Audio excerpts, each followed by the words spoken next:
Oi, Neide, tudo bem com você? Oi, Paulo, tudo bem? Sim. E com você, como é que estão as coisas? Que tá tudo tranquilo. Que Ô, bom. Neide, nosso programa número 114, né, e nós vamos falar sobre se determinadas profissões têm mais propensão a desenvolver o transtorno por uso de substância ou não, ou isso não tem nada a ver. Mas antes do início do programa, né, como de hábito, eu gostaria de pedir para que nossa audiência deixe o like, para que, se caso não tenha assinado o canal ainda, assine, que indique para outras pessoas, ou seja, nos ajude na divulgação. O nosso trabalho aqui é um trabalho que é feito com muito carinho, com muito amor, né? E com o intuito principal de divulgar informação importante para o público em geral. Então, nós contamos com a sua ajuda, tá bom? Isso mesmo. A gente conta com você para você poder divulgar o nosso trabalho para todas aquelas pessoas que você julga que precisam.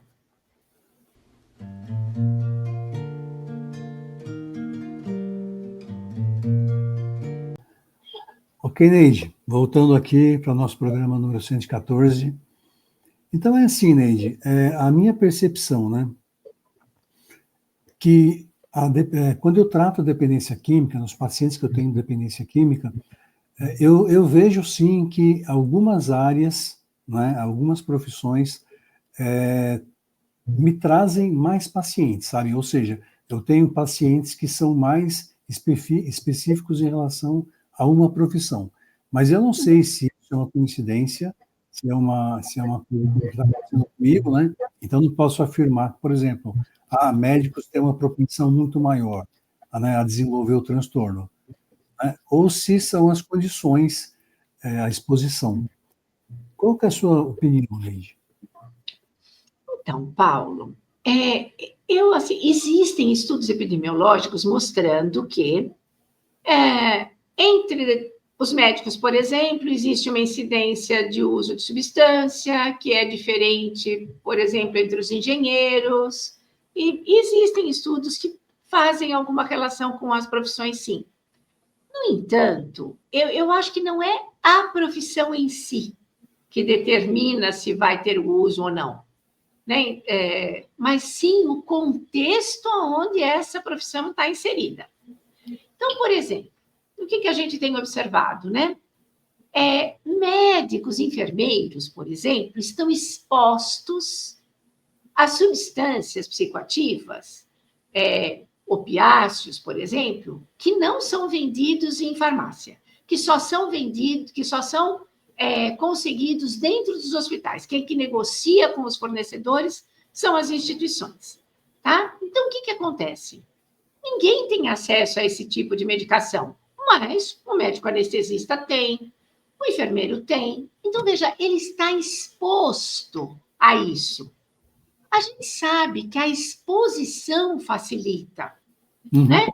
Então, se eu tenho uma condição de vulnerabilidade, por exemplo, que eu estou vivendo no momento uma condição de vulnerabilidade, se eu estou exposto à substância, eu tenho grande chance de fazer uma experimentação dessa substância em função da minha vulnerabilidade e, dependendo do significado que eu der, se resolver o meu problema, se me aliviar, se me tranquilizar, eu posso repetir o uso e repetir o uso e esse uso se tornar um hábito e depois se tornar uma compulsão, tá? Então, veja, aí não é a profissão, mas é o, o contexto onde ela está inserida que me favorece a experimentação.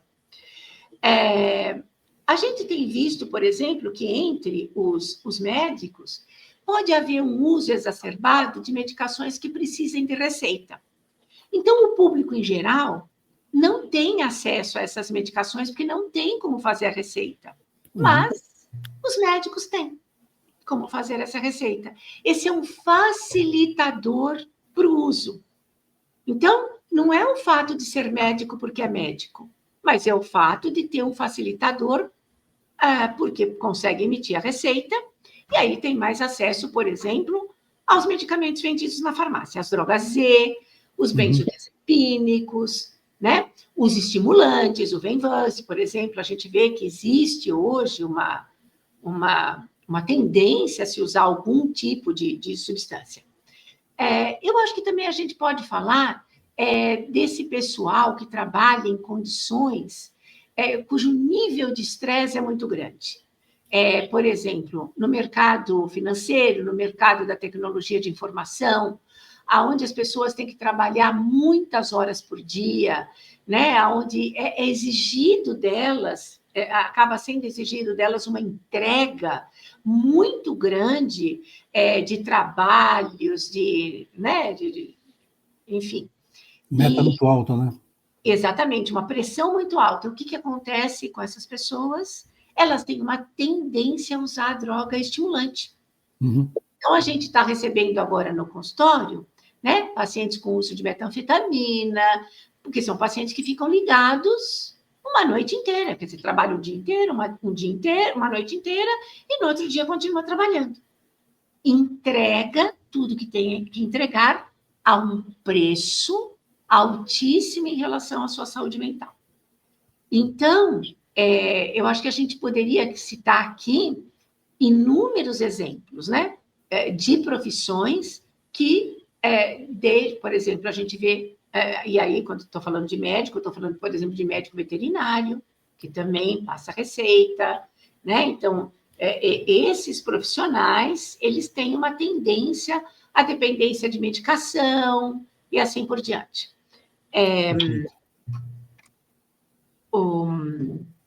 Eu acho, assim, que a gente poderia ficar aqui durante muito tempo falando sobre isso, mas eu acho que essa é a principal questão. Então, não é da profissão em si, mas é do contexto onde ela está inserido, que pode favorecer o aumento do uso das substâncias e, consequentemente, o desenvolvimento do transtorno.